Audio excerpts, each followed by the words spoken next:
Yeah, so I thought I'd start up and continue debugging this thing I was on last night about this whole weird force variable that I tried turning off and it didn't work out very well. So I am going to figure out in what revision that happened. I feel like this is actually not that old. I feel like I did this. So it's at line 8008. I feel like I did this not too long ago. So this is like a blame chart. So for every line in the current file, I can see in what revision it was added, right? So the different colors are different revisions. And in principle, oh, this is old. So this is revision 710. And the head revision is what? So the head revision is 3998. So this is actually very early in the history of the compiler that this happened. And my feeling is that it should go away for that reason, because things back then, in those early revisions, I wasn't very clear. So here in 709, I even added the case of flattening a declaration in the first place. So this is like when I first added this flattening expressions thing. So this is very old, actually. Yeah, it's from 2015. So I think my course of action, since it doesn't make sense to me right now, why I would ever do this with the way it works today, the course of action is going to be to figure out why it's causing a problem to remove it. So what I'm going to do is set a breakpoint there, and now we know we hit that if we're doing a declaration that's queued at top level. And the question is, because it's the only time this is ever true, the question is, what are those cases? There's a lot of them, unfortunately. I mean,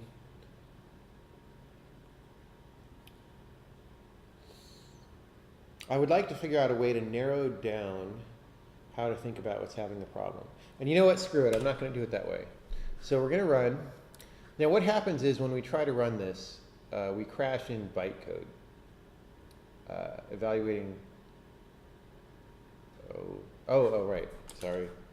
I've got to go toggle these. So this is the version that works. So I'm taking out the force variable, and now I'm going to take out this thing, right? This isn't the actual code. This is a comment that I wrote. So this thing, this 15 May 2017, which is sort of the first time I noticed that force variable is causing problems. It was, this was a workaround that I put in. So I've removed the workaround. I've removed the force thing. And now it's going to crash. So what we're going to do instead is we're going to see where we crash and what variable, right? So it's like, so for every bytecode instruction, I store the expression that is responsible for generating it. And then I can look in here and see what line number and file name. So we're in string builder line 101.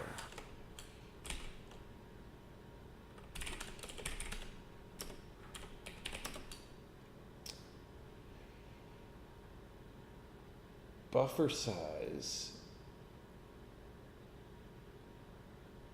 Really? Oh. So current buffer is a pointer to a buffer. Current buffer dot occupied.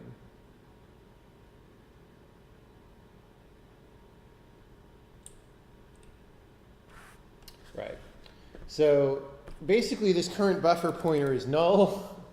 because current buffer.occupied is, buffer size bytes into it, which is 16384, which is the number we're getting here, which is hex, the address that we're trying to dereference, it's invalid as hex 4000, which is what happens. That's 16384 bytes into a null pointer, right? So current buffer is null. The problem is why is that happening, right? The place that gets initialized is in the constructor here.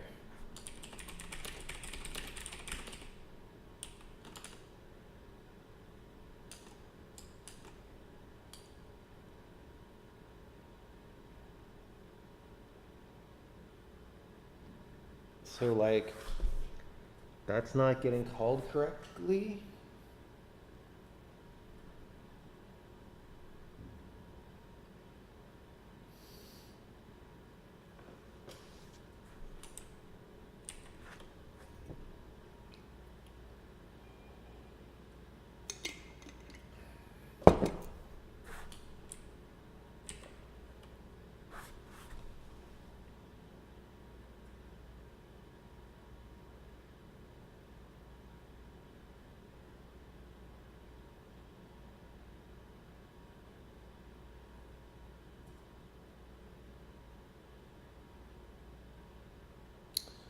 Okay, one of the cases, going back to this force variable thing that I'm trying to investigate, one of the cases in which we would get a declaration at top level, which is the only time this is true, would have been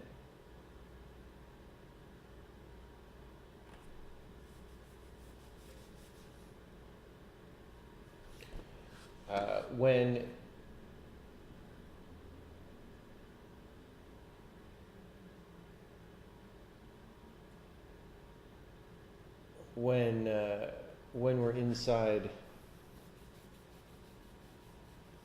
a struct. So it's possible that because we're in our own flattened list, when we're inside a struct, we're doing something wrong that is causing us to be evaluated differently. This is a really gnarly, hairy kind of bug, actually. It's really interesting. Like, so one of the things, now that I know generally how the language is supposed to go, as I continue working on the compiler, I'm not just trying to fix individual bugs, but I'm trying to continually make the compiler easier to work on, right? So that there's fewer landmines and stuff. And this is a relatively big landmine, like the fact that there's just a random bytecode crash because when I try to evaluate this identifier, something bad is happening. Right, oh, it's true. So I said before, maybe the constructor never got called. But actually, what seems likely is the constructor did get called and all that, but for some reason, when I'm evaluating an identifier on a struct, the compiler is misreacting or something. I could check that theory, probably. But anyway, what I want to do now, I had this hunch to do this weird thing, but let me try it. So,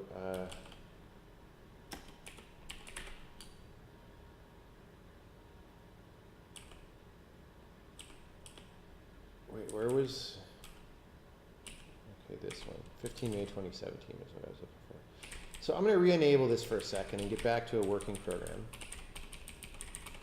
And then I'm going to play around, I'm going to get rid of this variable, but I'm going to do something that should be equivalent in here based on the state of where the declaration is at. And that should help me understand better what is going on. Right, okay, so that compiled and that ran. So that's all good. Now, instead of this variable force, right, so this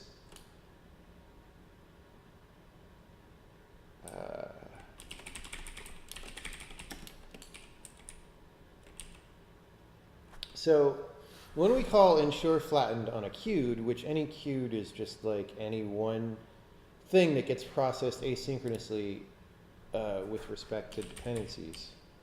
Get rid of this old commented code that's just being blah, blah, blah. This is the only time we call flatten with true, right? Let's check that. Let's check that there's not a default. Right, so the default of this argument is false. Let's get rid of that.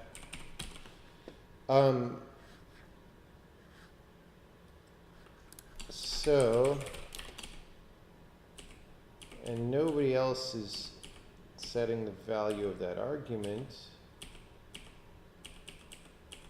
It recurses a lot. Yeah, so that's the only time is when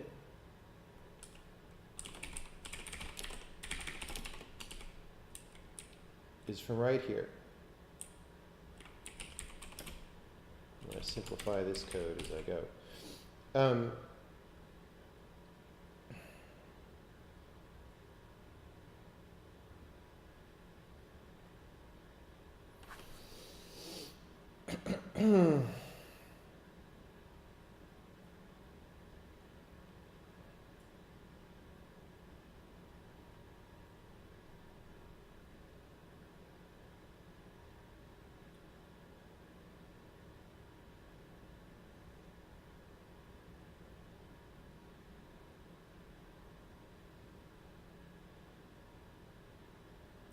So when we say start flattening, we set this value called current flattener.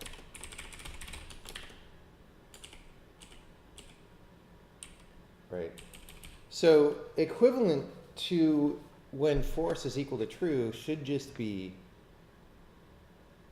if decal queued is equal to current flattener, right?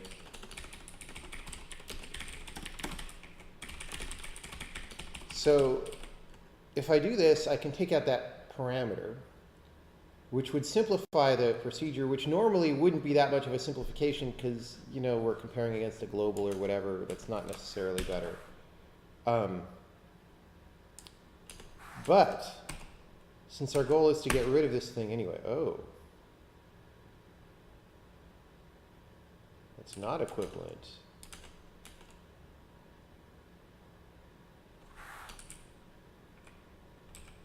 Wait.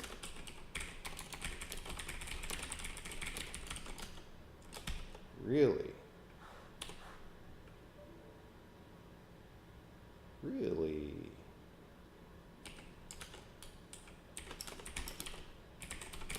So if we do that, wait.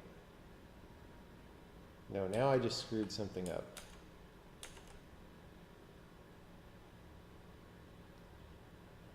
Okay.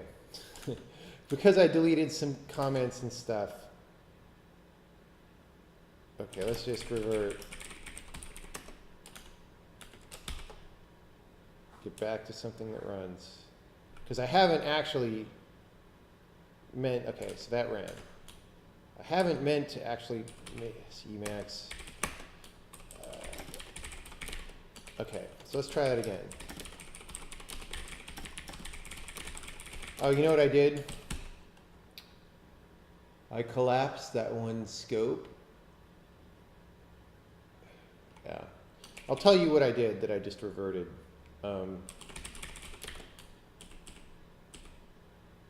So I was like, I saw this scope up here, and I was like, oh, let me delete this scope. You guys probably saw me do that. I deleted that and extented this. That changed when this defer happens. That made it happen after this, which tripped that assert. So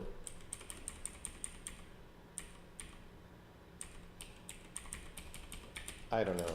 Sometimes defers should not be defers. I don't know. I'm gonna leave this like that. All right.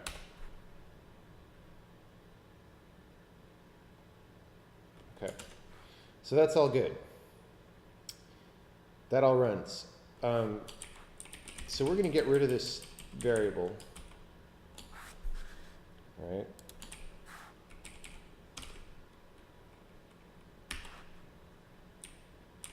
because it's not meaningful.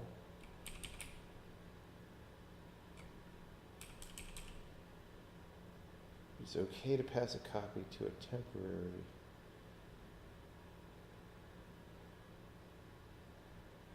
Like, that's just a really, really, really old comment. It doesn't apply anymore. Like, there used to probably be a lot more code in here, copying things under certain cases. Okay, let's go to the header, get rid of that. Okay. What is my for macro? Does it only make the it variable, or does it also have the it index variable? It just only makes the it variable. It kind of sucks, right? It's just a wrapper around C++'s for that uses the iterators, and I don't like the way those work. They're just terrible.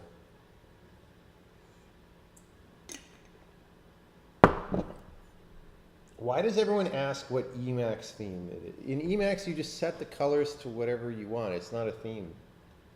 Everyone's like, what Emacs theme? I don't understand that.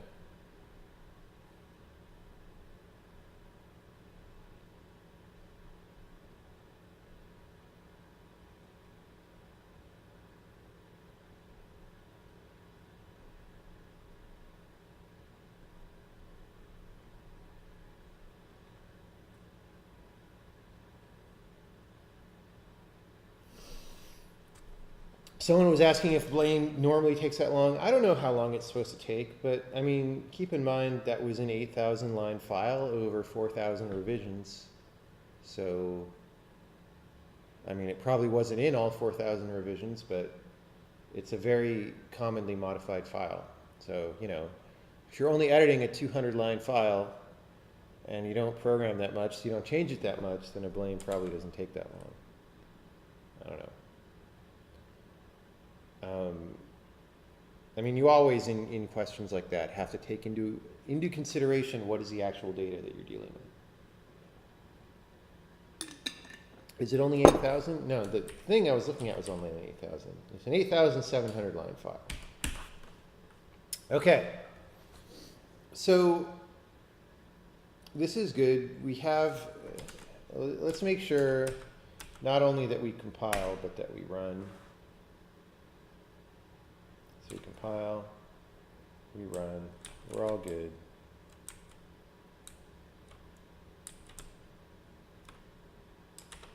Okay.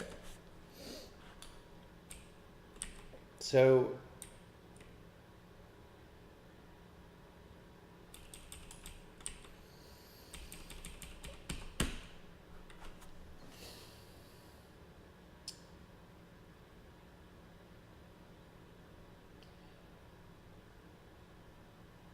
now that I'm being more specific about what the declaration is here, I can modify the condition to exclude cases that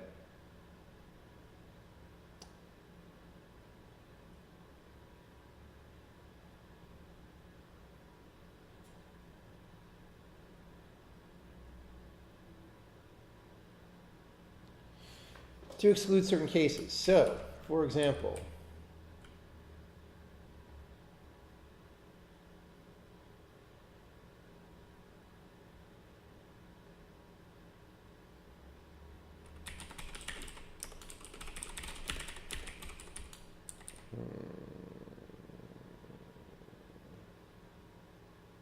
how do I know if something is a member of an enum?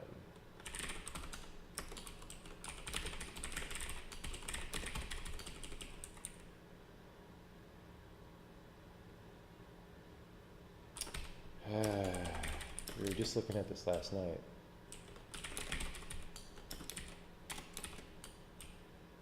So the num members completed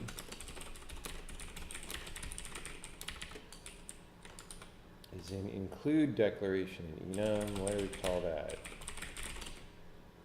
So this is the whole, oh, we have an enum I belong to on the declaration. Okay, so I can do this.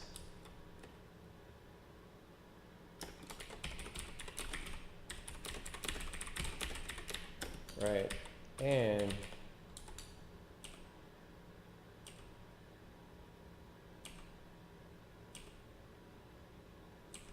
I've got a lot of 2017 comments. Which one was this?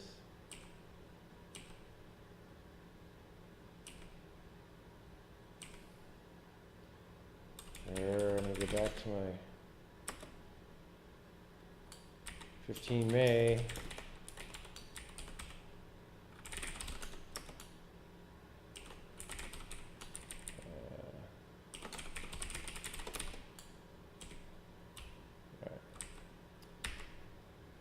So here I just said, okay, if it doesn't belong to an enum, do this, because we want it in here. And I can do this here.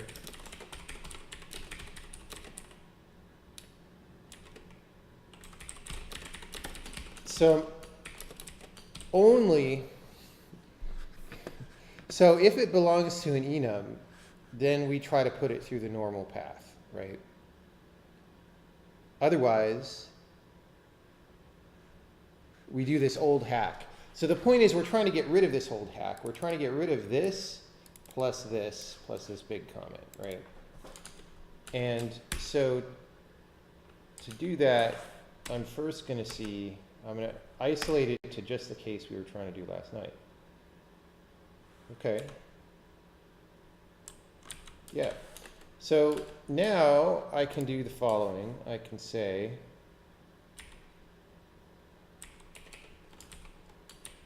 bool use old way.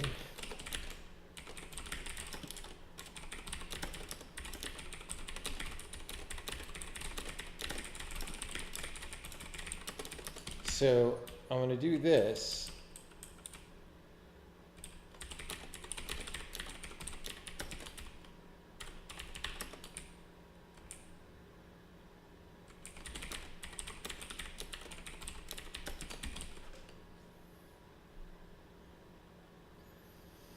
So that should still work.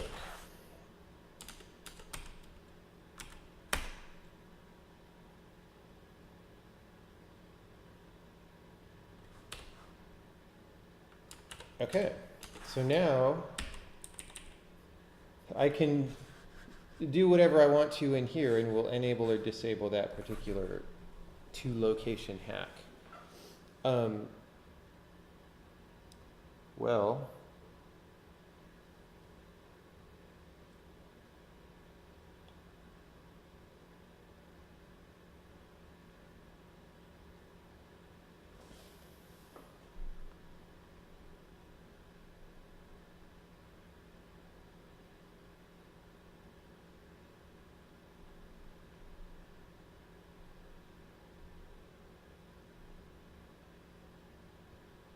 you can do this for bit casting in C++. Reinterpret cast U8 reference data. Yeah, I mean, whatever. Like,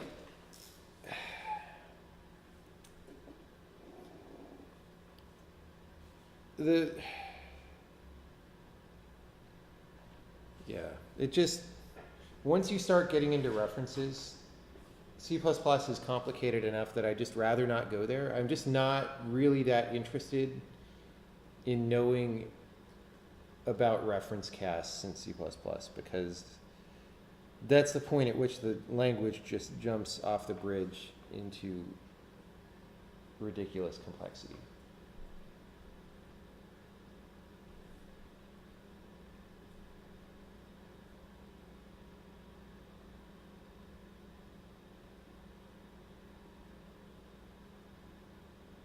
I don't think references are completely pointless, but I mean, they do a little bit. The problem is if you look at the explosion of complexity that's happened in C++ around references, I don't think it's worth what they get out of it, like not remotely. But then again, this is, I mean, the culture of C++ at this point has self-selected for people who have no problem with adding complexity, right? Because that's what they've been doing the whole time. Like, no problem with adding a lot of complexity to get a small benefit, because that's what they've been doing. And so everybody who thinks that's distasteful has left C++, right? So the people you have left making these decisions are just the people who think you can add arbitrarily new complex things to meet arbitrarily small goals. So that's what's going on there. All right. So for use old way, I'm going to do the following. If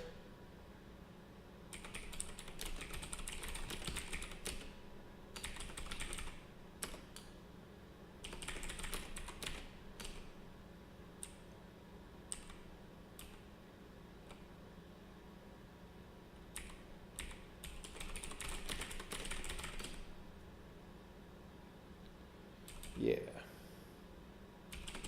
Actually, this is a good one.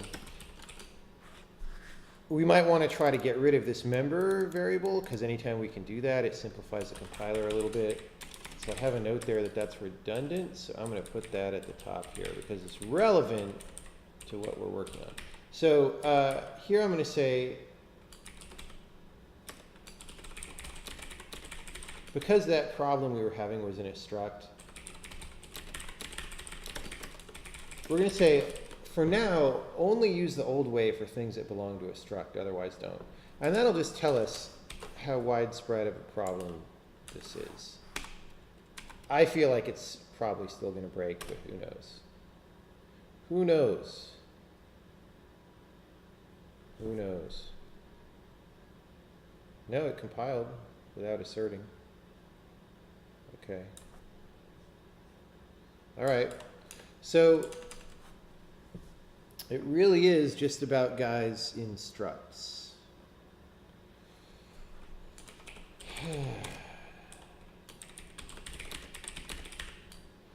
And furthermore, non-constant members of structs, right, I'm sure.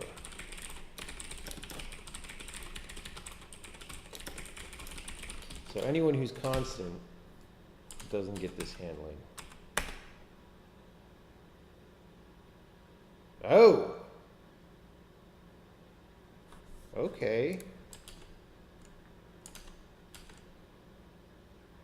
Really? Let's see what happens there. Is it the same crash as before? That wouldn't make sense. It is the same crash. What? Interesting.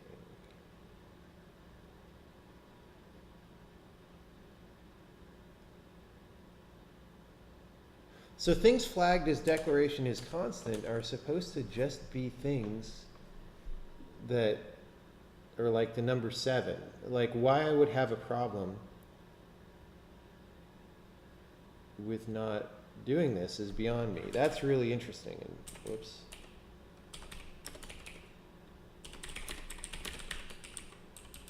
Oh.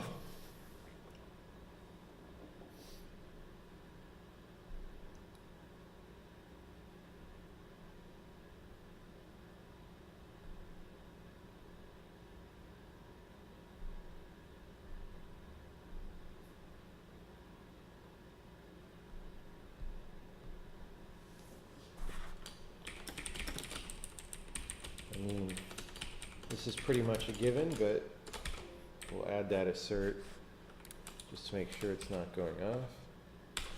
Huh. That is really weird, because the thing is,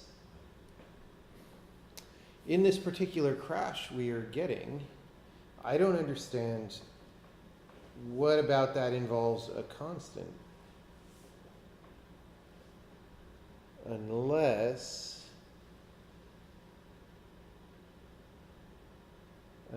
we are talking about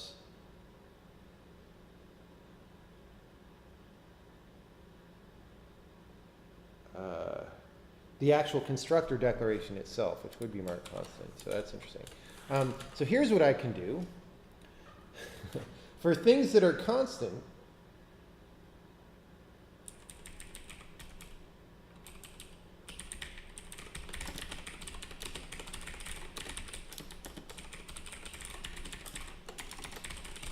I should just be able to infer it here anyway. Somehow I don't. Oh, right.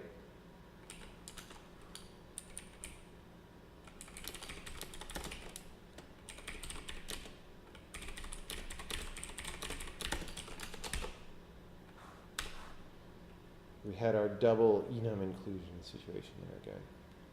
Okay, interesting. So now, for constant, the problem is a constant declaration. Okay, so here's the thing. This branch here is things that I decided to try to do the new way.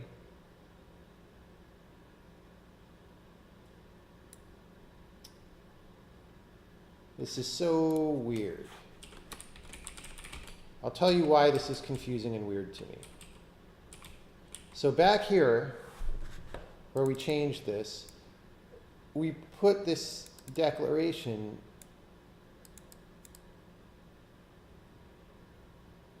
oh my God.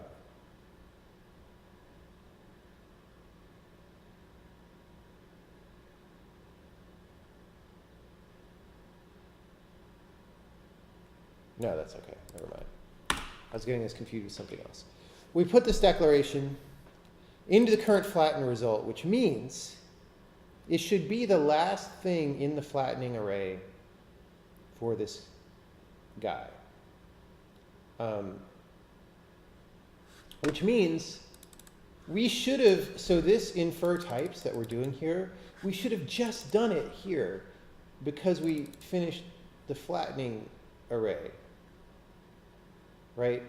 So the question for me is, what the hell is going on? Because this guy, whatever we're doing here that fixes this problem, should have just happened here. So I'm going to say assert the declaration is equal to queued flattened items minus 1.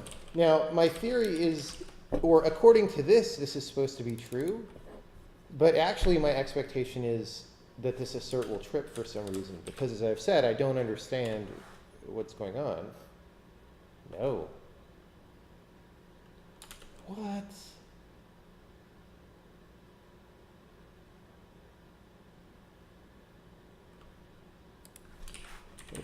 Move that up there so there's no question about assertions. Oops. Oh, this is so weird. I'm going to be very happy when this complexity is removed, because this is interesting. What is going on? So we have a declaration. It is the last thing in the flattened list. We should have just inferred it. I mean, we should have it.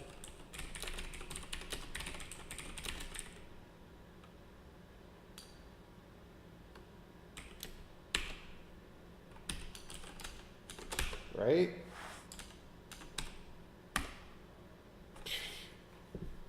All right, so that assert didn't fire. So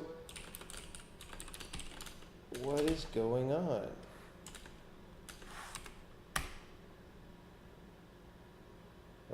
Okay. Okay. So I'm going to jump out on a limb and say it's a constructor lambda. So I'm going to do the following. I'm going to say if decal. So the reason I'm doing all this stuff rather than trying to set a breakpoint into debugger is that lots and lots of declarations go through this code. And if I tried to step through it right now, it would just be like trying to find a needle in a haystack, right? So I'm narrowing down the size of the haystack before I try to do that. So if the declaration has an expression and it's a lambda, then do this.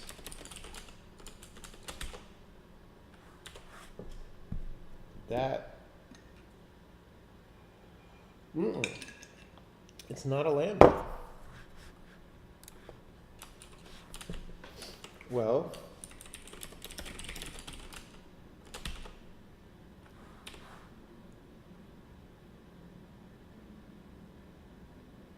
okay.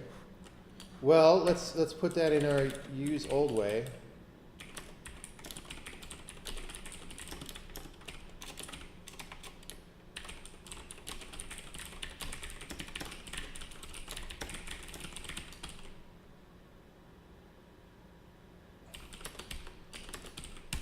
So it's something that belongs to a struct but is not a lambda.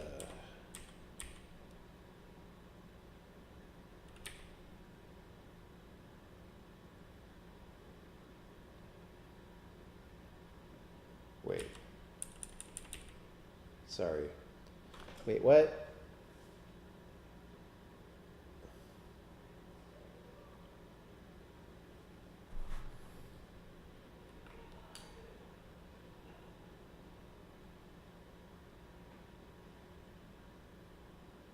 Hold on, now I'm confused.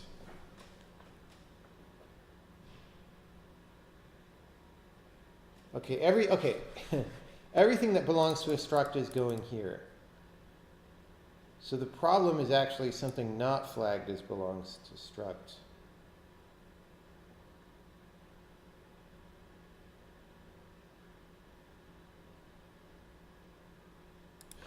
I think I got turned around for a second. Okay, hold on. This does not exhibit the problem. This does, right?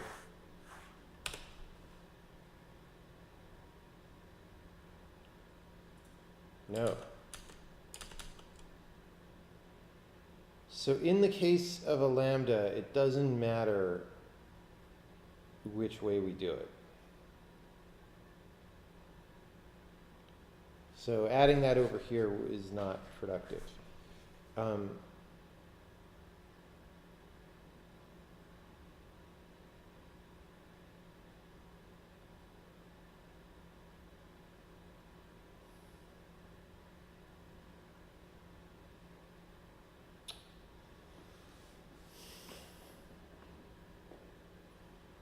Maybe constructors aren't properly tagged as constant. They should be.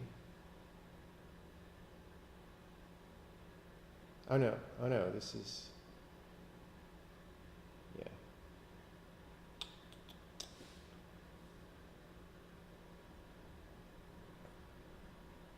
Make it print out the type, see what the last one was when it died. That would work if it was dying while compiling, but it's not dying while compiling. That would be a very easy bug. What's happening is it's dying while running generated bytecode, so the output program is just wrong, right? And that is a difficult to debug thing because we don't know in what way the output program is wrong. A different approach to what I'm doing right now is we could go like disassemble the output program and tediously walk back and figure out what's wrong, but that could be hard also, or just take a long time and take many steps. So, yeah. All right. And this way of doing it is good because it's causing me to think through all the cases of what the different kinds of declarations could be, which is part of the whole point of me doing these sessions right now, because it's been a long time since I worked on the compiler, so these things are not fresh in my mind. Let me start cooking a tea. I'll be back in a second.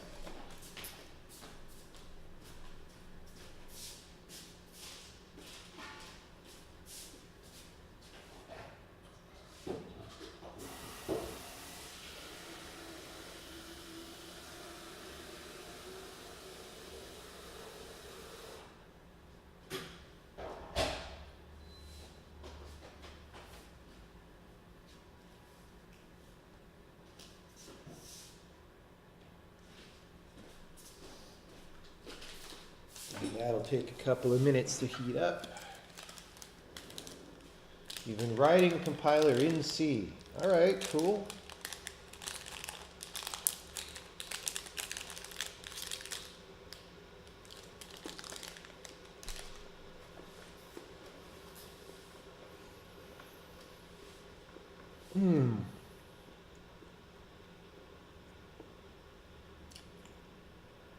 Why do I have both arrow and dot for member access? I don't. You're looking at C++ code right now. I can't tell C++ what to do. They decided how it is.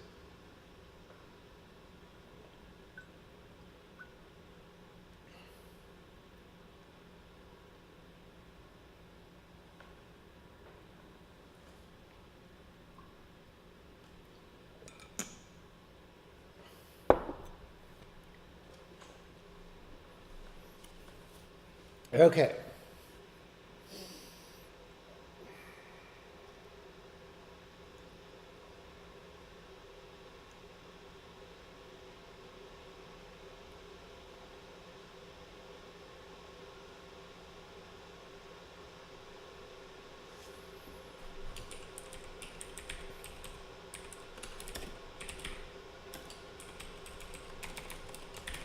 So literals tend to be very simple. Those are just, constants like the number 7 or something. So I'm going to also try excluding those. And if that still works, then maybe, which it does, maybe I'm going to start stepping through now and see what it is. So Visual Studio, there we go. So now I just want to see in what kind of cases is this happening. Type definition, okay, that's probably not relevant. Might be.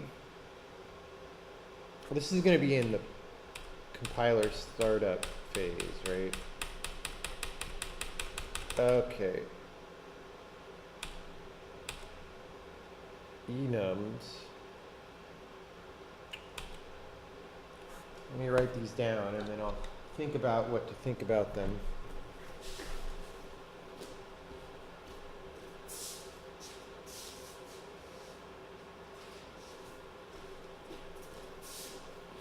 We had one which was an identifier too that I skipped past. Okay, so type definition, enum, identifier. That was probably a member of an enum or something.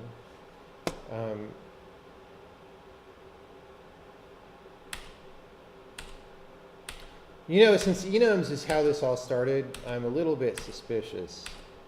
Okay, let's keep it. See, like I said, I keep hitting F5 here to run, and we keep hitting new declarations. There's tons of declarations in this program, so let's keep whittling it down. This has been a successful approach so far.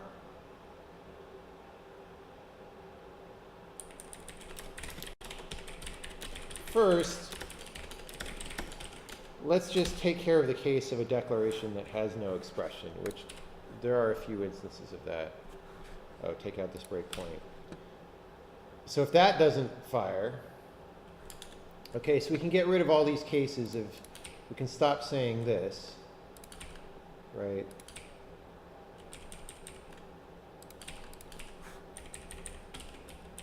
So this starts looking much simpler.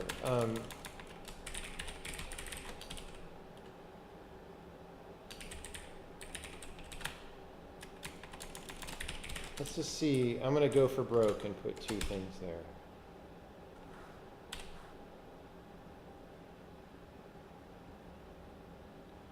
Ah, okay, interesting. Let's kick the ident out.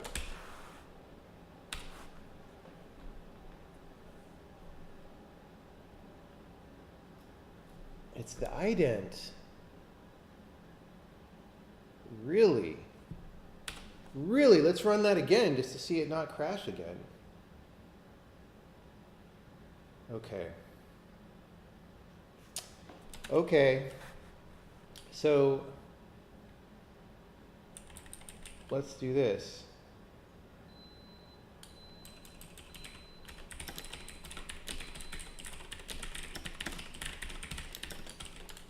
Let's only do this code patch in the case of an identifier.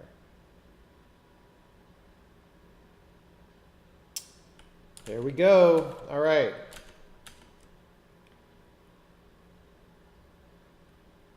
So what's going on is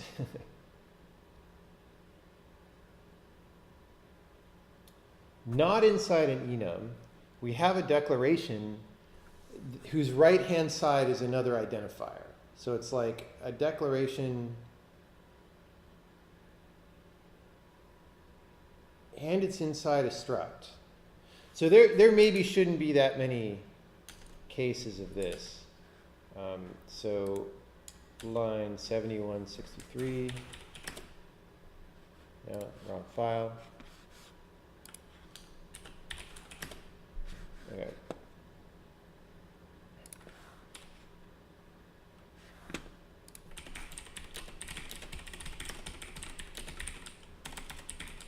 Line 179 of preload. That's anything in preload is important. What just happened?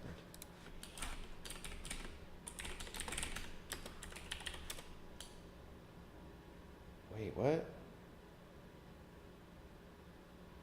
Oh, it's things that are not in a struct. Okay, there's going to be a lot more of those.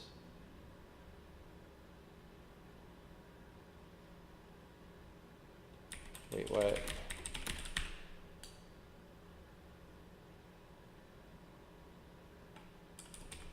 What if I just return false here for a second?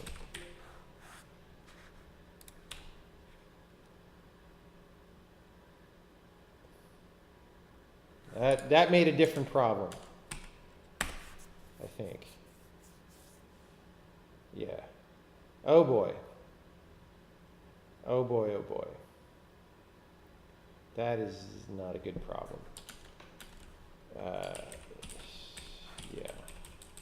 This is a really good issue to dig into because it's really revealing some badness. All right.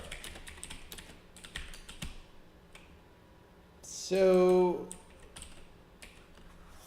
okay, so what's happening now is anything that's in a struct that's not constant, we're doing the old way. Anything that's not in a struct,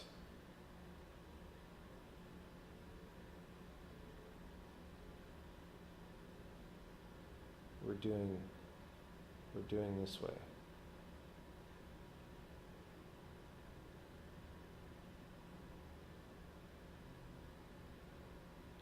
So this is really weird. Like what? Let's put that breakpoint back. So we're asserting that this declaration is already in the flattened list. If we got here, we supposedly have already inferred. So like, what is happening when we call infer types again on this thing that's already inferred? Problem is it may not be this thing in preload that's causing the problem, right? It could be any declaration.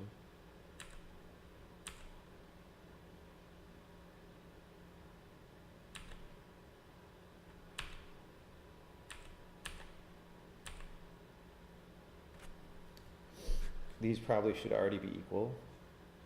40 or DD08, DD08. So that's not going to change anything.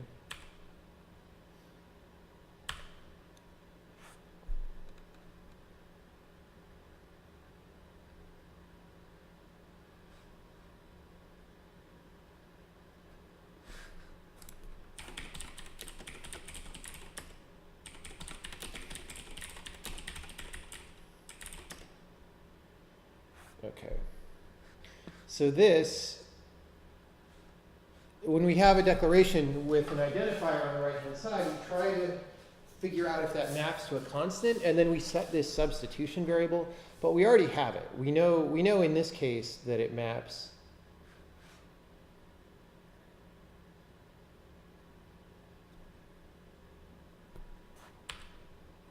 So here we're just doing stuff that we already did. And this is redundant, DD08, DD08.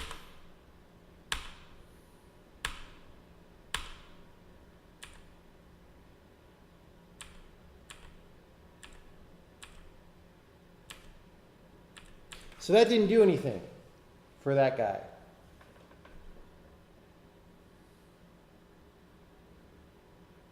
So the question is, for whom did this do something?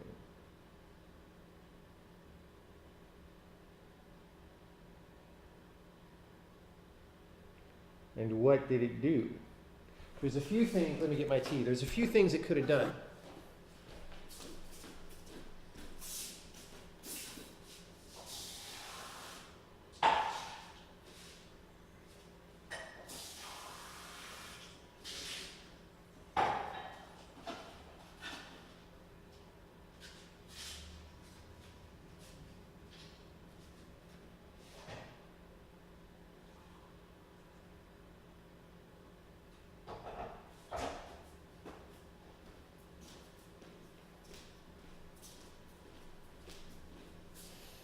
Well, let's just try to step through a couple more complicated cases. This is also in preload, this next one, line 212.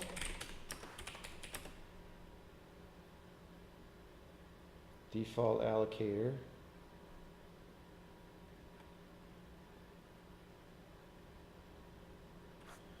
Maybe it is. Did I just confuse myself too many times? Maybe it is a constructor. I said way back maybe it's a constructor, and I thought I ruled that out. But I was just confused about whether I was talking about things in structs or not. Right, so in this case,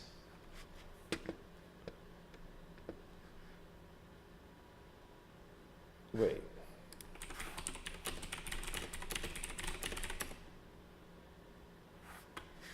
I thought use old way. Oh, right, we excluded constants, right? Maybe that was too confusing.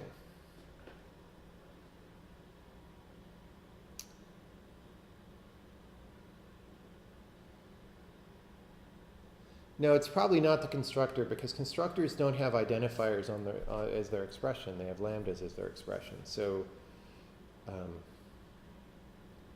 yeah. So this also already has a substitution.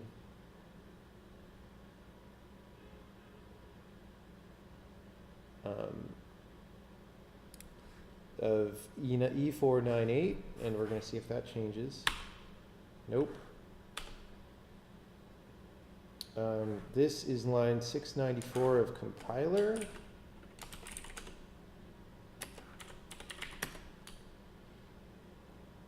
I just renamed get current workspace. That's unlikely to be the problem. Line 38 of basic Windows. Location ID, that's probably nothing to do with it. Line 356 of the same file. Bool.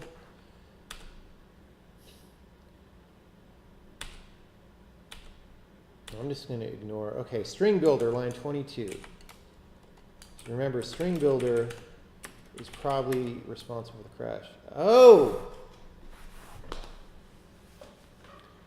Right. No, in this case, constructors do have an ident on the right-hand side. Because remember, I could have just put a lambda literal here. But instead, I put this, and this lives down here. So I was right like 20 minutes ago, probably. Let's see what happens when we go in here.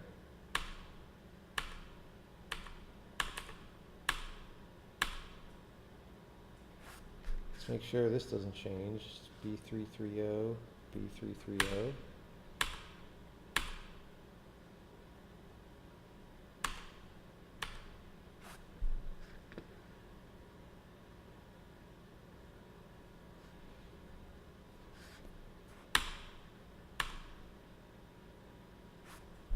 Expression type is a lambda, so we return the lambda. That is no surprise whatsoever. Substitution is 4C60, expression is 4C60. Okay. So again, B330, B330. And that is probably everything that this procedure does. Oh. Oh. No, because there's some extra code in here for constructors and destructors that doesn't take place for other guys.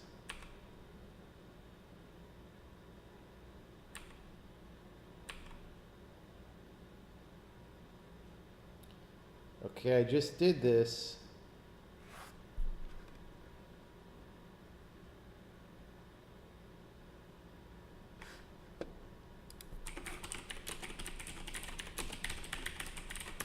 I'm going to write down that I probably can just do substitution.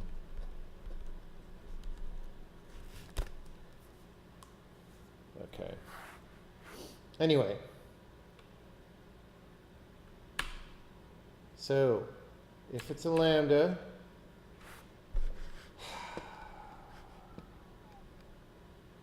okay, we're doing all this stuff.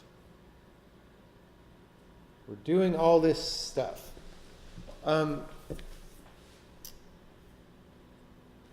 Okay, this is good. The question is, why weren't we doing all this stuff just a second ago?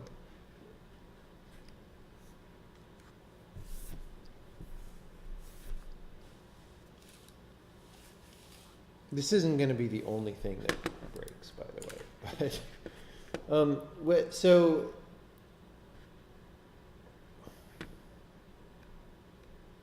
we're basically here.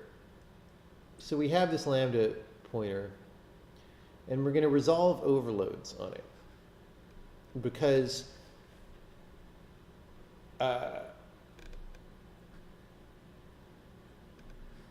you know, it could be, especially if you referred to it by name, it could be in an overload list with several things of that name, right?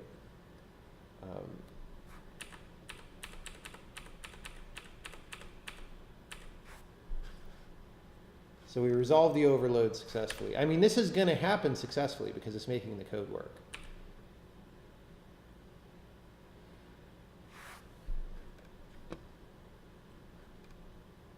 And then we maybe polymorph because it could be a polymorphic routine.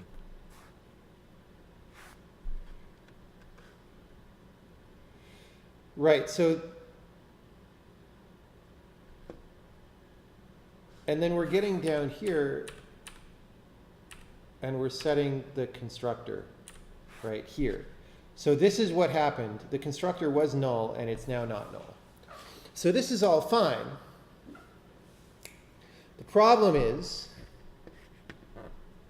why the hell didn't this happen a second ago? So like I said, this should have happened up here. So why didn't it? Some piece of state was different in some way.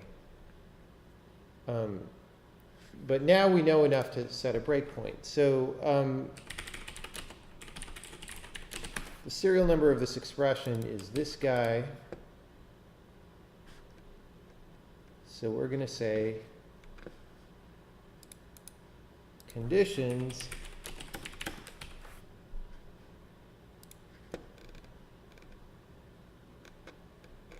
right. I'm going to save this number. So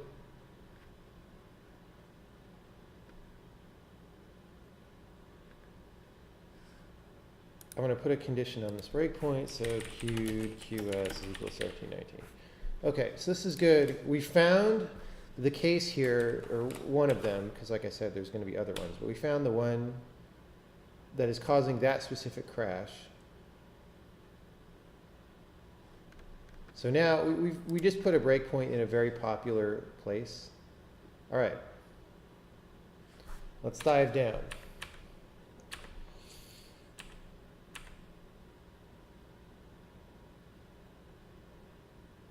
Wait, what?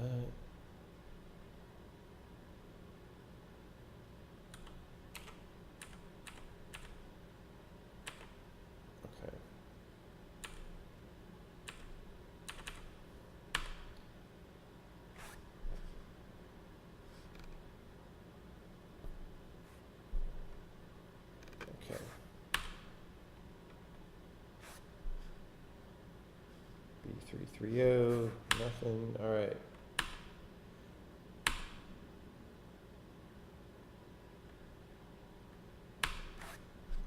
We look for the literal, we find it. We set the substitution. This is all going as expected so far.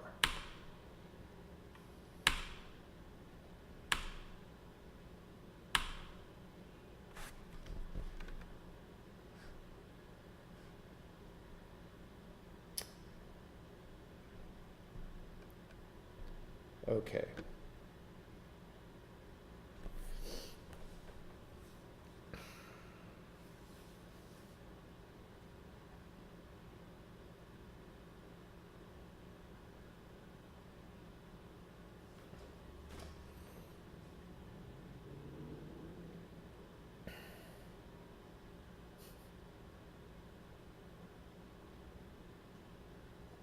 Okay, what's going on is the following.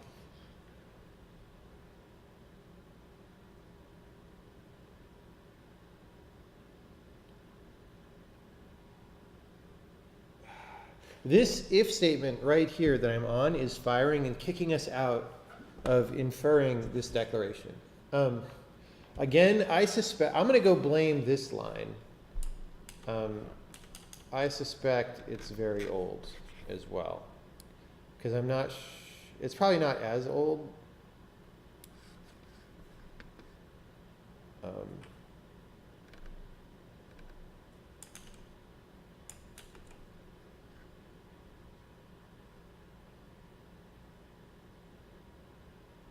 Oh no, okay. Here, problem is I did a really big refactor on this a few months ago, but this line, this used to be post infer, is like explaining that this line was, it was much older and this refactor moved it here. So the blame, unless I decide to become blame archaeologist, I'm not going to get useful information from that right now.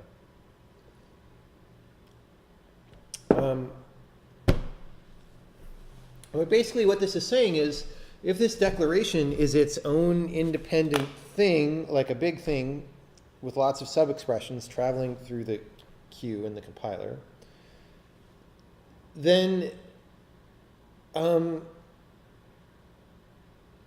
check if it's done yet or not.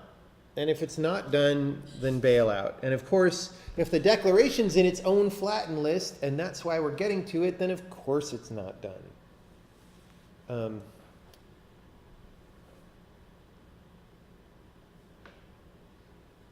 I'm not sure there's a legit reason for this to be here.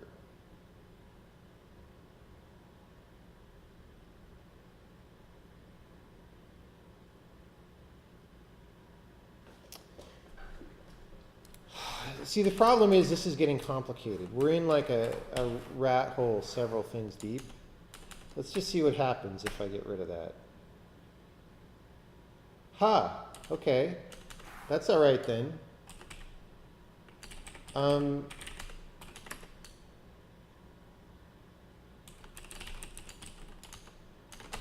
know.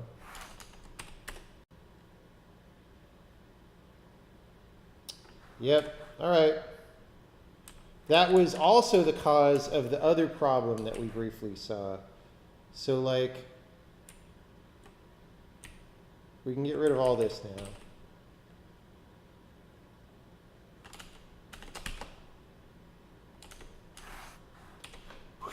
Okay, hold on, sorry, we got to recompile.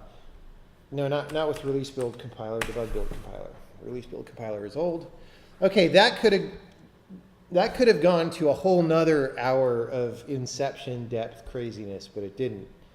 So I feel lucky that we pulled out of that. Because removing that if statement could have had dire consequences. But it didn't. In fact, it was old code that is currently meaningless now, thankfully. So we've popped back up one level. Did I get a dog? No. No.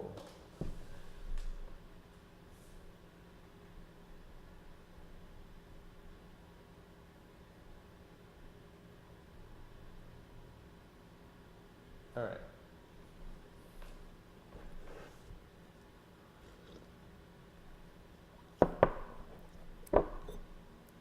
All right.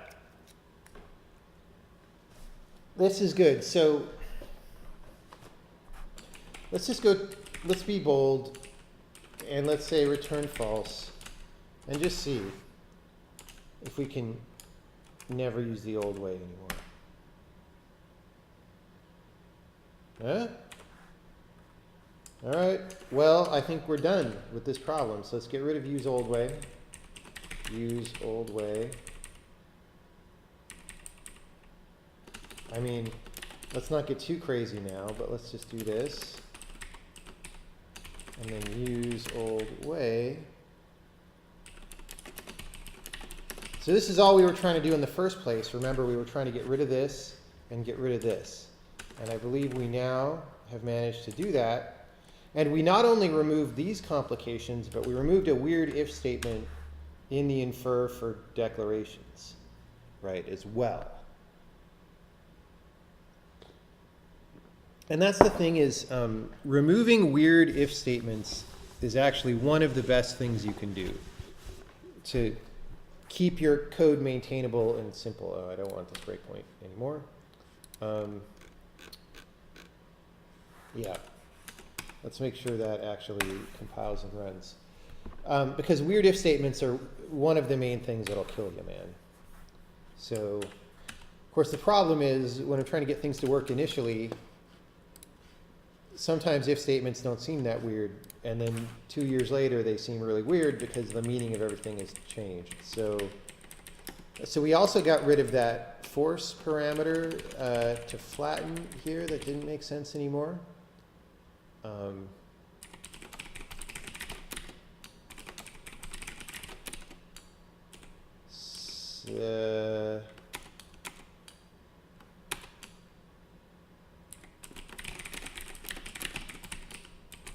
So down here I had just commented this line out.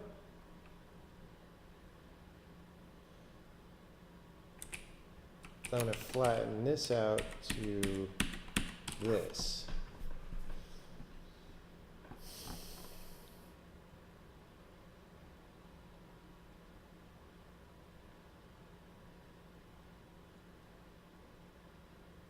Yeah, that is probably bad, but we'll deal with that separately. All right. So if this is all good, let's build the release build of the compiler. Look at all those errors and warnings. I have on the list somewhere to warning clean it. Part of the reason there's so many warnings is I got pissed off at C++ at one point because in a particular version of Visual Studio, which might even be the one I'm still using, there was no correct way to printf 64-bit numbers without getting a warning, or 64-bit pointers, because they just didn't supply the right options of how to do it in printf. And yet they insisted on issuing warnings. So at that point, I just lost all respect for the warning system.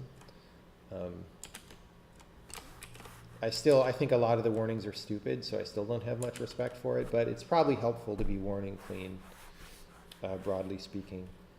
Okay. So I just built the release build. Let's use it. There we go. We compiled much faster, and we're running. So this is good. We can go to the to-do list, and those of you who saw this massive comment that I wrote last night, it is now history. Cleaning up a few weird. Are there any questions about what just happened? Does any of that make sense to anyone? So people are asking about the release, I think, in chat. Yeah, so, up till recently, I had just been sort of saying, well, whenever we get around to it, we release it. I will say that we're starting to put together an actual roadmap and schedule to release now, so it's getting more concrete in that direction. We don't we're not publicizing that roadmap and schedule. And in fact, we haven't put it together, but next week we're going to put it together. So it's getting a little more real. You know, there's some things that have to be done before we give it out, for sure. And, you know, we're identifying what those things are. And some of those things are things like this, what I'm doing right now, just getting rid of these stupid little corner cases that cause problems. Let's look at this struct I belong to thing. Because it seems annoying to put that on every declaration. We sure are using it a lot. Well, this is some temp file that doesn't matter.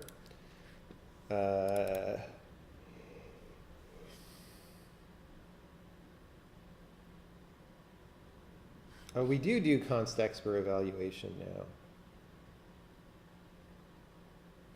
But maybe not for cast. I'm going to put this as a cleanup. We're going to look into that separately.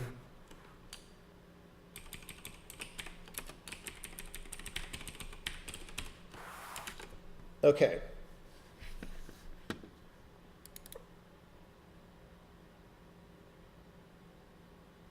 So everywhere where we check struct I belong to,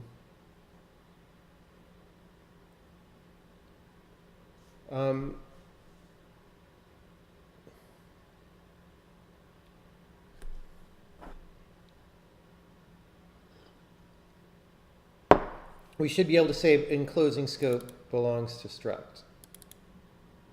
And let me delete this one. I should be able to do this on a case-by-case basis for the uses of struct I belong to.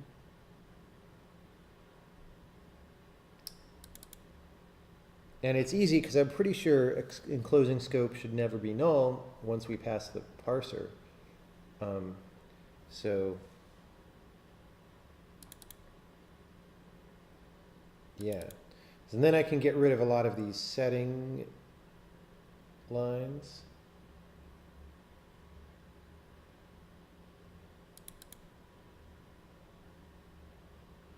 Yeah.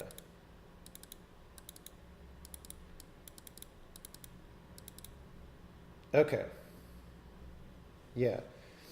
Because we'll be able to delete at least 5 or 6 of these weird sets of struct I belong to, which is good. And it's just not that good to have fields with redundant information if you don't need them, and especially on something like a declaration, because there's just zillions of declarations in the compiler, and you know, just using more memory for them makes them slow. They are pretty big at this point. This is not going to be a major percentage decrease in the size of a declaration, but every little bit helps, right? So that if we remove this pointer, then next time we remove a pointer, that is a bigger percentage than it would have been if this one was hanging around. So you get accruing benefits. Yeah. So I just wanted to do a quick count so we can see if we actually come out net positive after I do this in lines. I think we will. So we are 40,544 lines. Did I ever tweet when we hit 40,000? I don't remember doing that. It's probably because the other guys have been working on it for the past couple months. All right. So every place where I use, or I'm going to start in a case-by-case basis, I'm going to say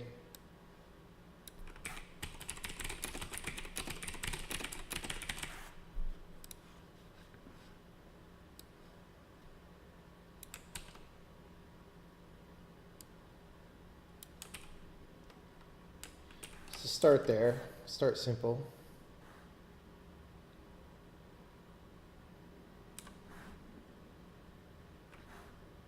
All right, we're in release right now.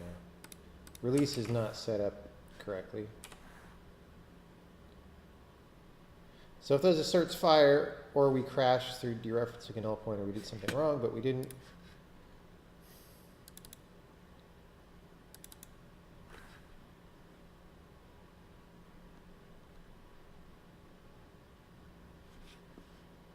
Okay. I say Autodesk equals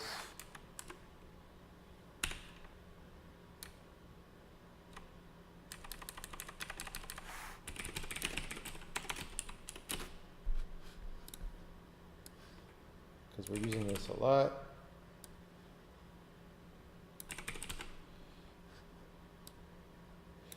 Like, this is stupid. Like, this is trying to do this help me as I type thing, but the error here is the argument, right? The error isn't the call to assert. So why is it underlining assert? Like, just the fact that it's incompetent at even displaying that, like, never mind anything else. I don't even, all right. I was ranting about that last night, about how useless I find that stuff to be.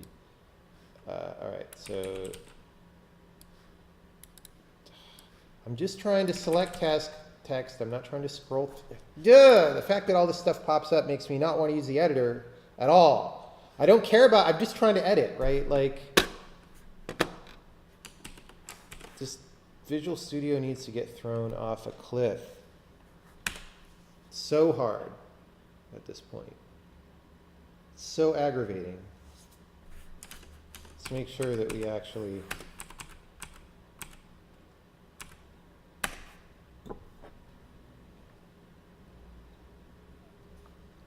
all right. Where are we at still? 40544. I'm pretty sure that's the same result as last time. Someone remember that number? Where is it?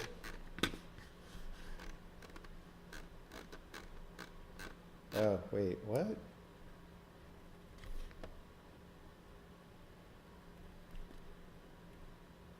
Oh, wait, did I run it in a different shell? Dude, I don't know. Anyway, 40544. Okay, so we're just continuing. Let's look at our old find result. So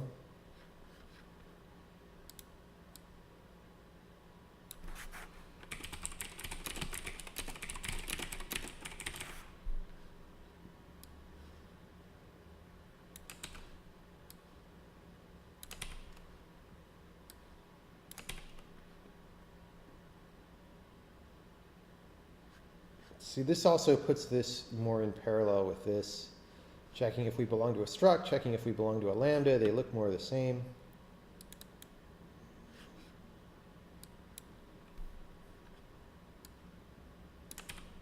All right, let's test that. We're already at line 6,000, so we're really not using it that much. All right.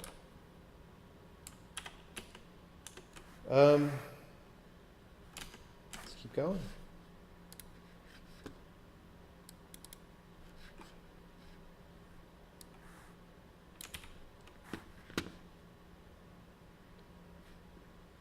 So we're not going to change any of these settings yet because we're still using this field. So anyone who sets it,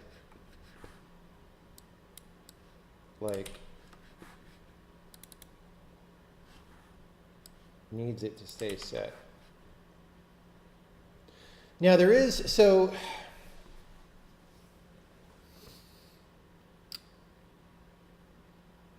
there is one thing about what we're doing right now, which is it may have a performance impact because we're dereferencing through a pointer now to get this information, which is maybe not good.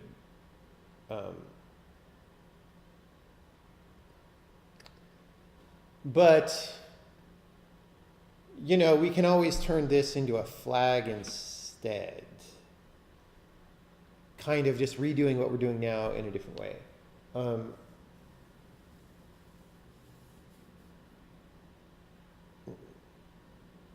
Right, we could light a flag up and then you don't have to check the scope in that case. But you would still get, once you saw the flag, you would still get to the information via this route instead of a redundant, okay, so it's still good what we're doing, even if we do that later. All right.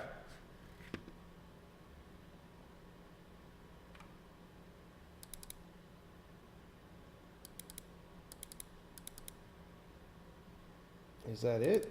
No.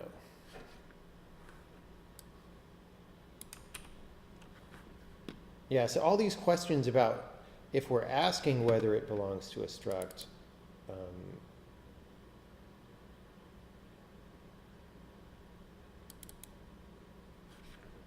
okay, let's test here.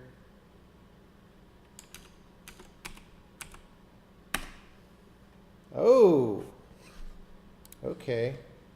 I feel like we've got a guy with no enclosing scope. Yeah.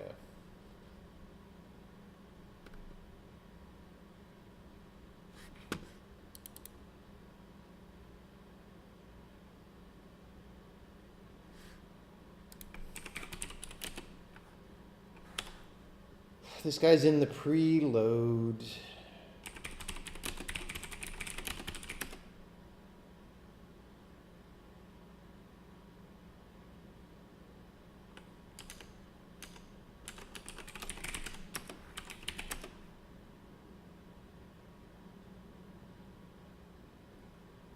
This is a struct header.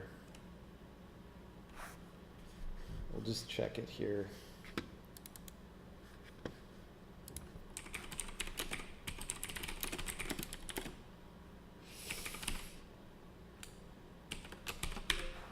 Visual Studio deleted my word decal there for no reason. This editor is garbage. All right.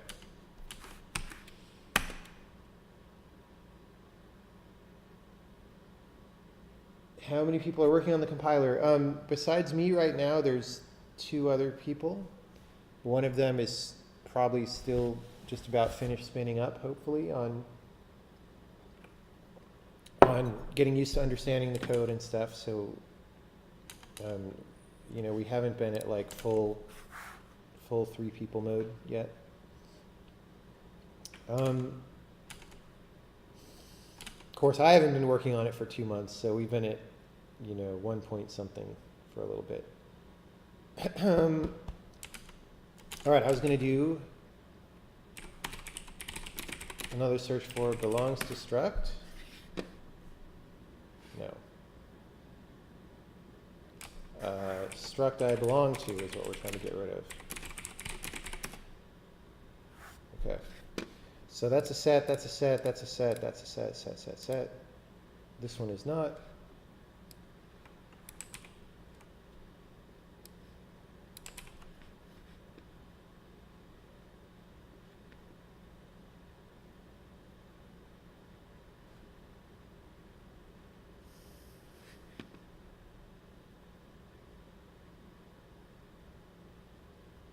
I think that's it. All right. So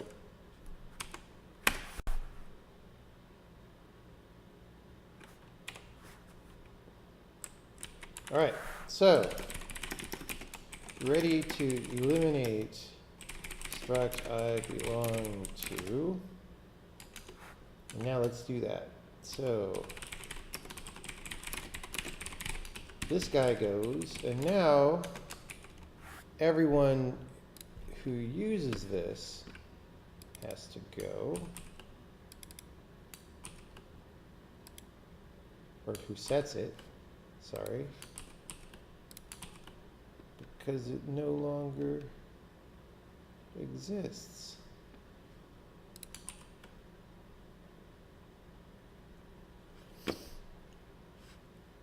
There's an awful lot of commenting for a one-line thing. We'll see how that goes.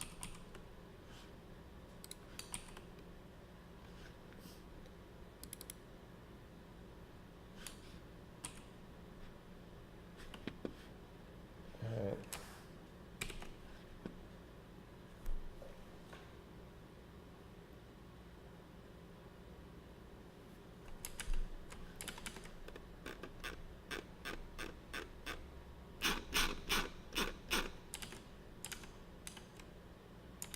Where are we at now?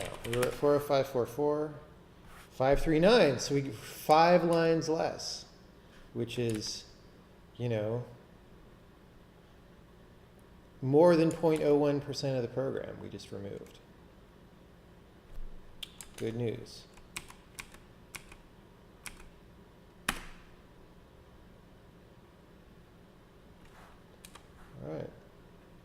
All right, so that was successful.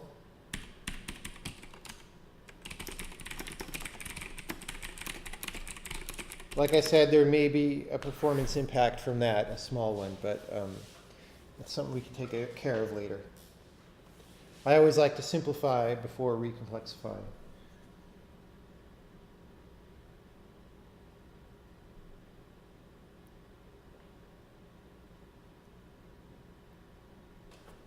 All right.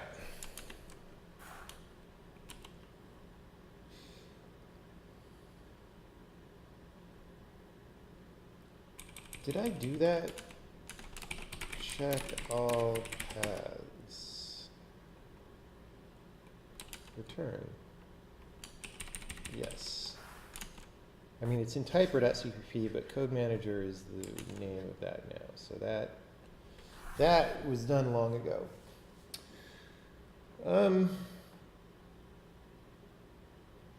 What is happening here in the case of AskCast?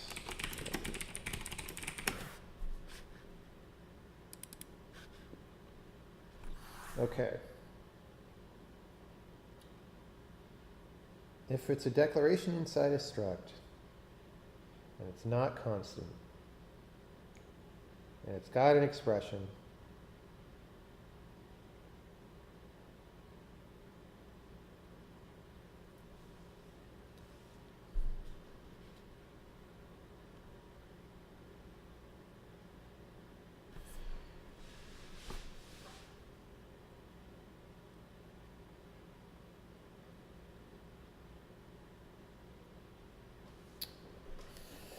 okay. So I think my objection here was, you know, if it's a cast on the right, we should be able to handle that. And we didn't used to, because this eval expression to literal or constant used to be underpowered. But I added, I think off-stream mostly, I added, you know, some idea of const expers into this language. So there's things that you could put on the right-hand side of a constant declaration and be guaranteed that without running even compile time code, that they're a thing. Now, I'm not sure if casts are in there yet. If they aren't, that might be a good thing to do now. So let me go to like here, and I'm going to say test me is 1111, right? Let's do this in the release build of the compiler because it will be faster. I mean, not by the time you wait for the compile of the compiler, but you know. C++. All right. Okay, so that works. And in fact, we can say print test me is test me, and it's 1111 as we see. So can I say this? S16. Because by default, this would be an S64, so we're casting it to something else. What happens? It works. All right, and that's because in constexpr.cpp, we handle casts. Yeah, there.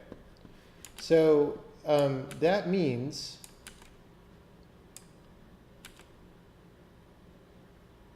we handle number casts, right? Like,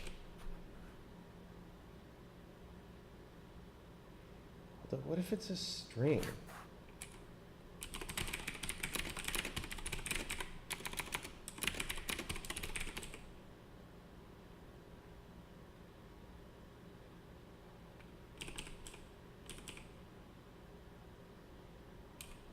I don't know, okay. I'm going to put that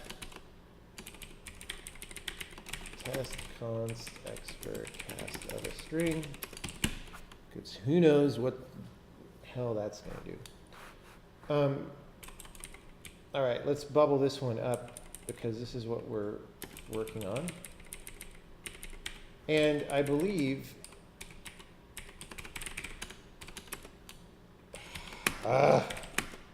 Emacs is just garbage these days.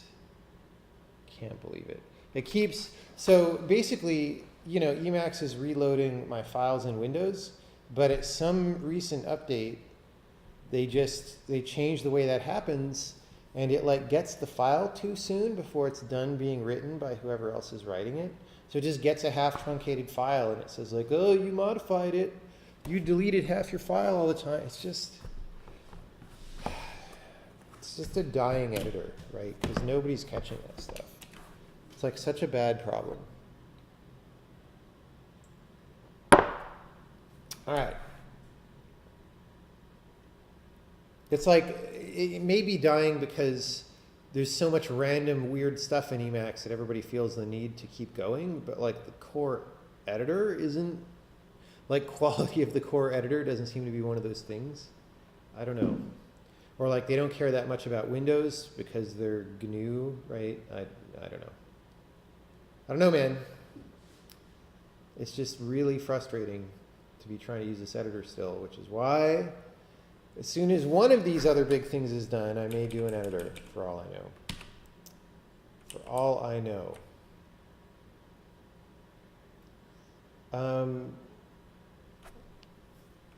All right, where was I? What is happening here? So if I go back to constexpr,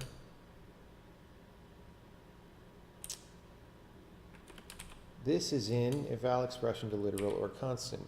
So I should just be able to be fine here.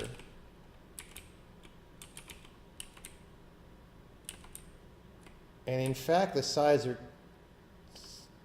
type of should actually work okay too. But let's try this. Let's do it in the debug compiler just so we see asserts that go off, even though it's slower. Yeah. So basically what happened is these conditions and all that were, and this comment were put here before I increased the power of this routine to handle this other stuff. Now, size or type of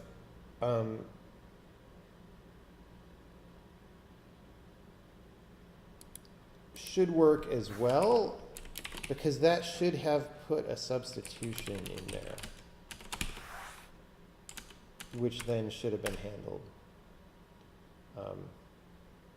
Yeah, so let's go back to test. Let's test that, right? So we should be able to say, test me is size of string, right? So this should be evaluatable as a constant. If it isn't, it's something that we will fix. But it appears to be. Yep, so 16, right? So string is 16 bytes, 8-byte pointer, 8-byte length. So now let's double whammy it to test that.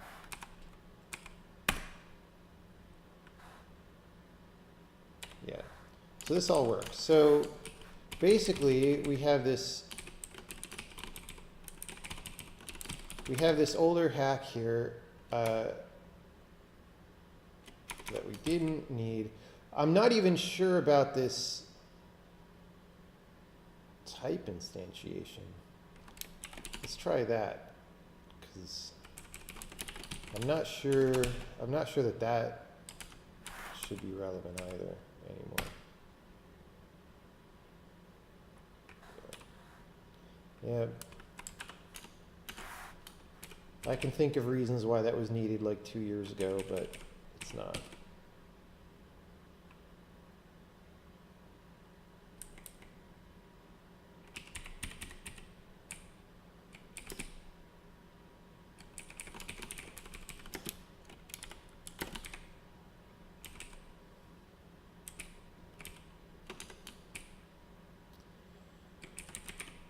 Boom, boom.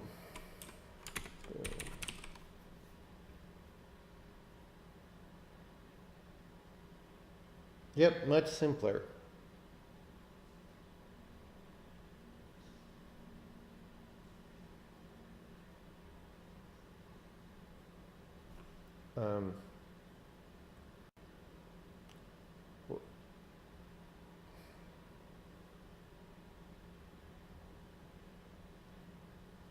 Although here I'm saying struct members and globals.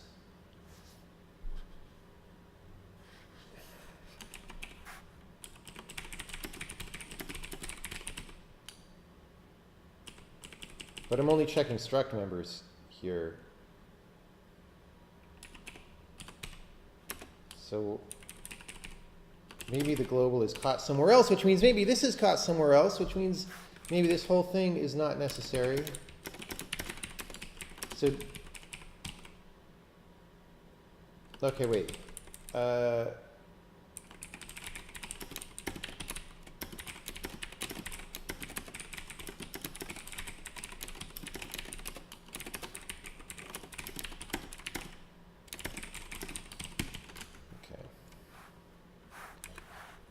My factorial there is not defined for 0.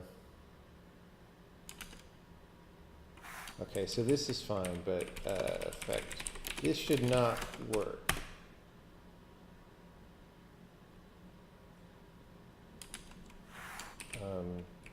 This should not work either, however, right? And this is what this is supposed to be. My tests that I just did of my test me : were not the right tests.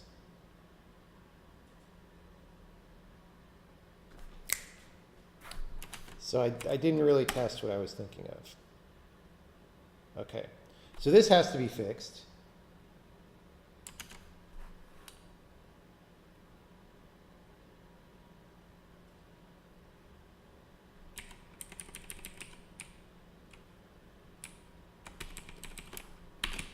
So the real test here is if it's not an imperative block. So if it's a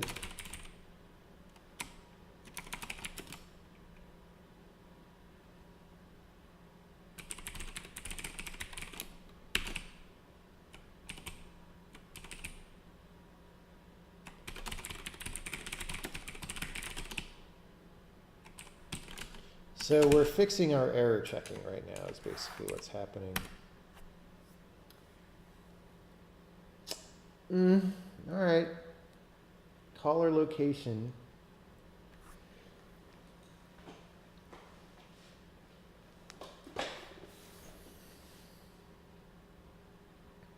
Is an exception.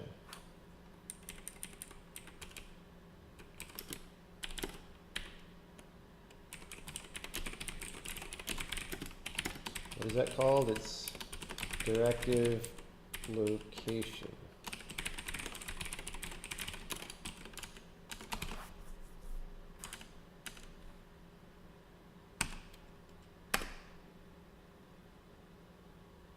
Okay, non-imperative declarations can only be initialized as constant values. I'm actually a little nervous about this because the location directive is only valid for arguments. So we're going to do that here. So we're going to say if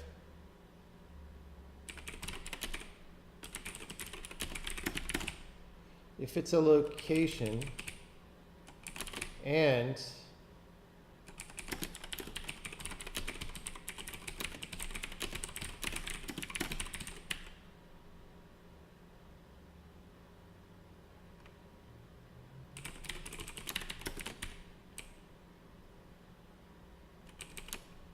there's a struct arguments type that's different, I think, if that's still a thing.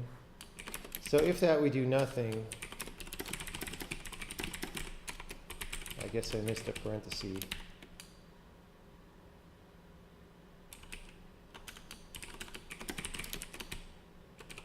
Otherwise, we do this stuff.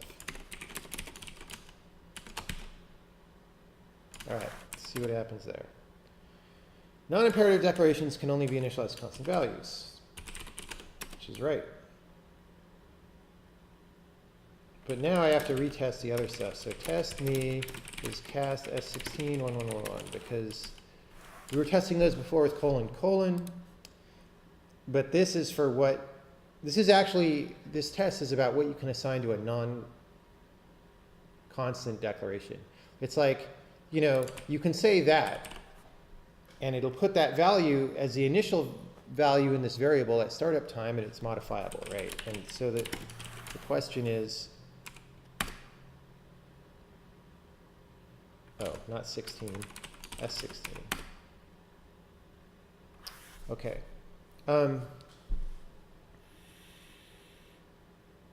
That's probably a relatively minor bug. This is correctly getting past type checking, but it's getting caught somewhere else. So I'm assuming that the substitution is set, and we're just not looking at the substitution. So let's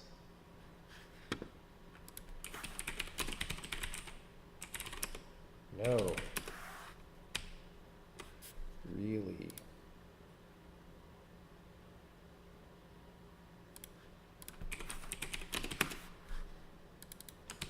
We should have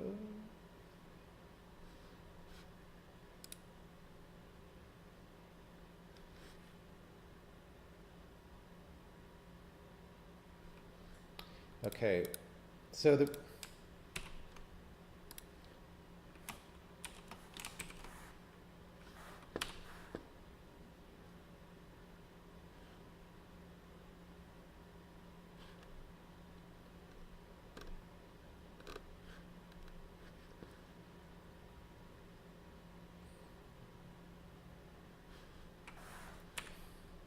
So we're getting a constant, and then we're not storing it on the declaration, right? So what's supposed to happen is you're supposed to bake it down to a constant before those later parts of the compiler get to it, and we're not doing that.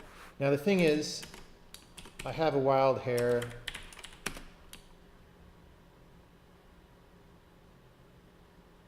To just do that here. Like if it's a literal or constant,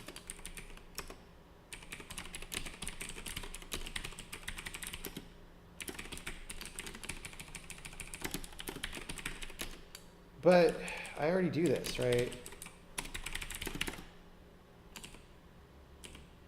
Remember when we were stepping through that code and we saw this redundantly happening? So I don't want to add a redundantly happening. Where was that?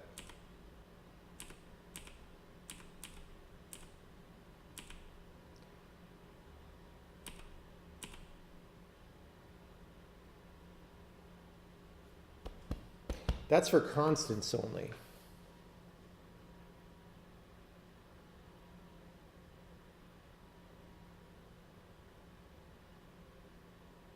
So that's here at line 7361, and this one is at line 7413.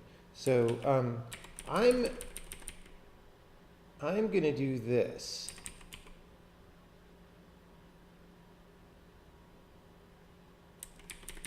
I'm going to do this for all declarations.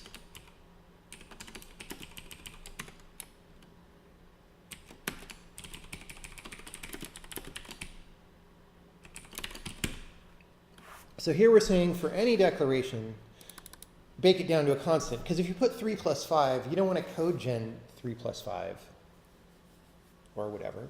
You just want it to get const expert. So we const expert.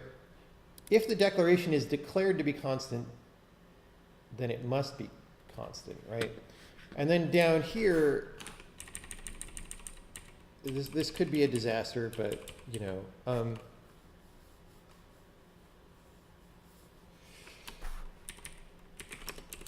we should have a substitution if this is constant.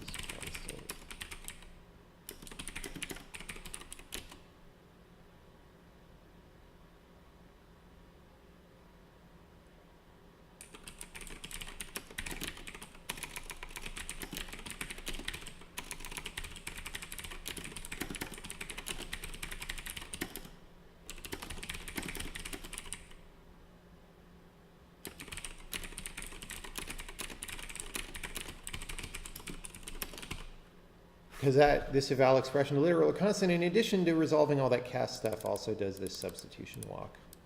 Whatever.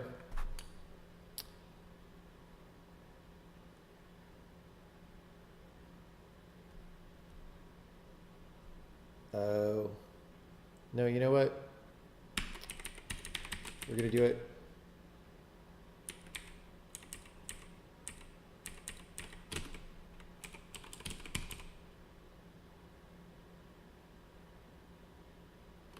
Okay.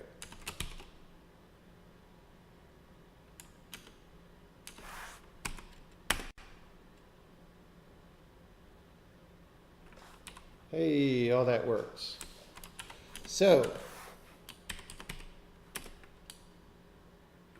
well, let's check the 1111. Are we not printing it? No, we're not printing test me. We've got to print test me, or else why is it there? There we go, 1111. So, let's try this should still not work, because that's not constant.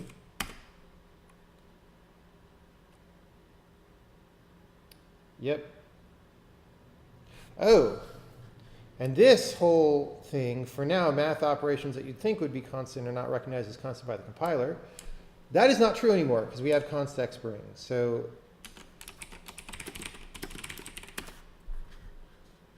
we no longer need this this thing, which is good.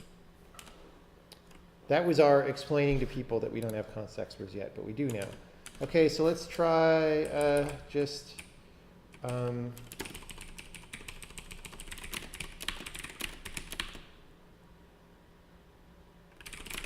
I do that? Let's see if I can do that. Yeah. Oh, no. I wedged it. Sorry. Let's do. That was a little too daring. I need a better error message for that. Although, this should have in principle worked, because we know type of test me is a type, and we know size of a type. So I'm going to put that on the to-do list. Like, we should be able to get around that.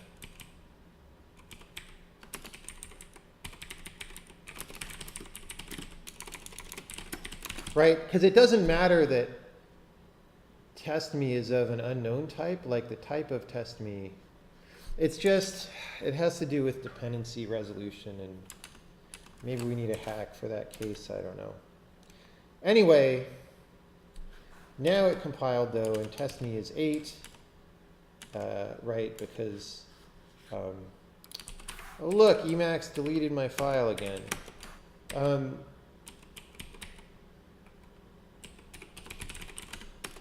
So test me is 8 because factorial is a function pointer. So that's all good. So we have fixed this one. So it's about time for me to go get breakfast and stuff. Are there any questions?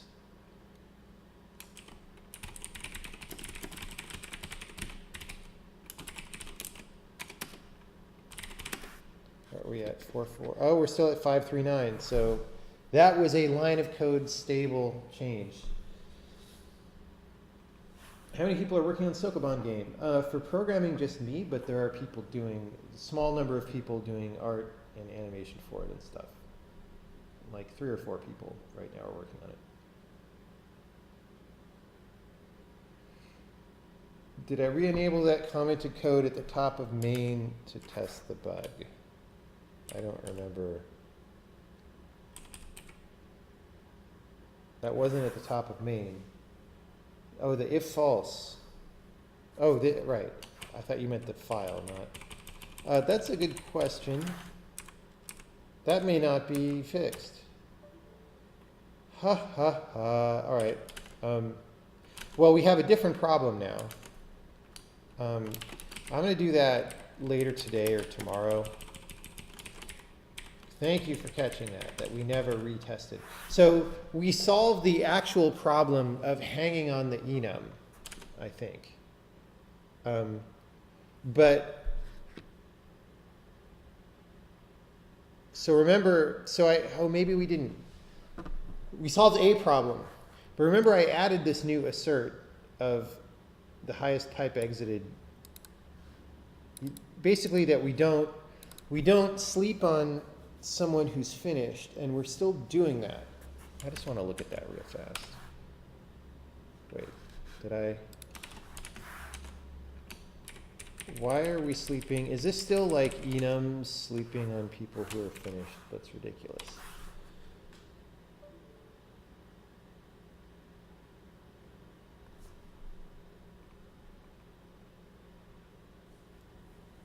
Any plans for a slideshow stream? Sometime, yeah. In the next couple days, probably. Yeah, so we're sleep yielding on a guy who's done.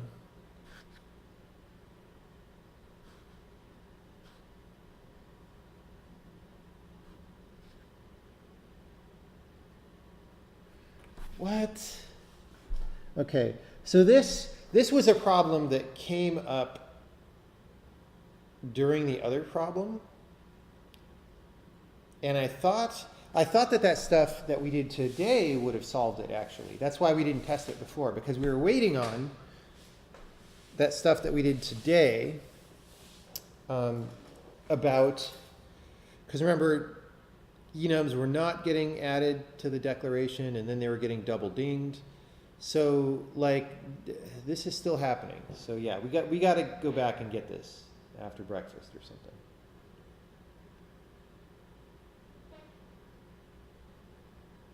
Did I consider putting the context pointer into thread local storage? No, I didn't. It doesn't make any sense to do that. Well, it makes some sense, but I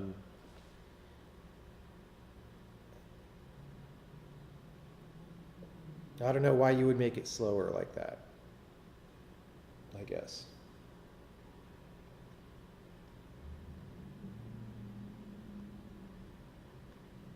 Yeah, I mean, making anything complicated has a lot of problems. This is what programming complex things is like. But the reward is, if you solve these problems the right way, then the code becomes simpler after you solve them, hopefully. Or at least, if it retains the same amount of complexity, it does so in a structure that's easier to understand, right? The failure in cases like this is when you have a problem and you flail at it and you do some things to try and solve it and it becomes more complex and you still don't really understand it. Those things happen sometimes too, but when those happen, you really have to come back again later and hit it harder. Otherwise, your software is just decaying, right? And that's no good. But that's what's happened to things like Emacs, I think, and most Microsoft software.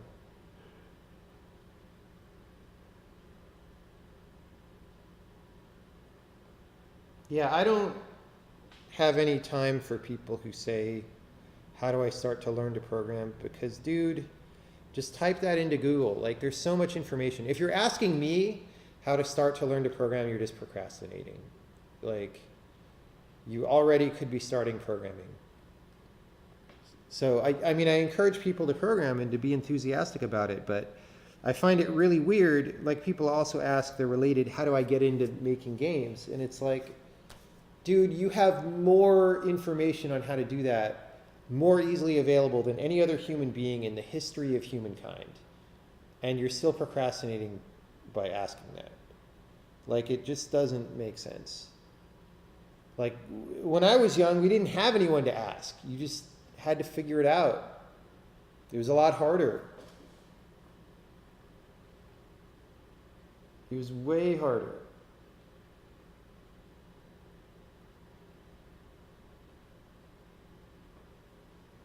All right. So I'm going to get breakfast and stuff. I actually don't know if I'm going to stream again today because I'm going to visit a friend probably. So we might pick this up tomorrow. I might fix this off stream. Who even knows? I'll probably post this one on YouTube though, because it was an interesting investigation into a complex problem. Thanks everyone for dropping by, and I'll see you later on.